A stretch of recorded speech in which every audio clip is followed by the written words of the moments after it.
Hello.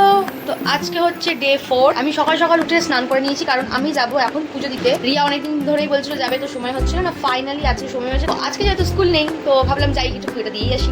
আমি তো পুরো রেডি, এখন রিয়া আসবে, তারপর বেরোবো। তারপরে বেরিয়ে গেলাম, বেরিয়ে দেখলাম রিয়া দাঁড়িয়ে আছে। তো রিয়াকে নিয়ে চলে গেলাম হচ্ছে গিয়ে মিষ্টির দোকান। মিষ্টি কিনে, ধূপকাঠি মোমবাতি কিনে চলে গেলাম মায়ের কাছে। যেহেতু প্রচণ্ড গরম ছিল, তো প্রথমে একটু কিছুক্ষণ হাওয়া খেয়ে নিলাম। তারপরে হচ্ছে ধূপকাঠি মোমবাতি দেখিয়ে অঞ্জলি দিলাম। অঞ্জলি দিয়ে কিছুক্ষণ ওয়েট করলাম, একটু বসলাম, প্রসাদগুলো নিলাম, তারপরে চলে এলাম বাড়ির দিকে। তো পুজো দেবো, কিন্তু কচুরি খাবো না, সেটা তো হবে না। তো কচুরি নিয়ে চলে গেলাম বাড়ি।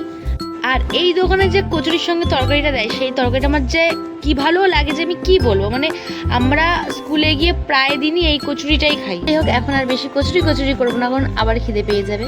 তো আমি চলে গেলাম পড়াতে। আর পড়াতে গিয়ে আজকে এই যে হাতের মধ্যে আঠা নিয়ে যে ছোটোবেলায় সবাই করতো, সেইটাই আজকে করছিলাম, খুব ভালো লাগলো।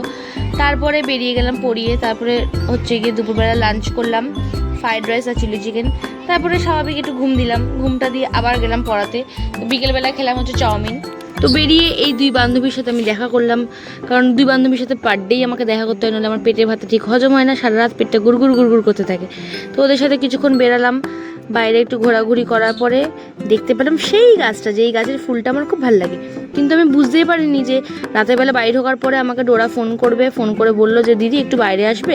আমি বললাম কেন, বললো আসো না। তারপর দেখি ও ফুলটা আমাকে দিল। যাই হোক, সেটা দেখে আমি খুব খুশি হয়ে গেলাম। তারপর আমি গেলাম, ডিনার করলাম, করে ঘুম দিলাম। তো আজকের মতো টাটা।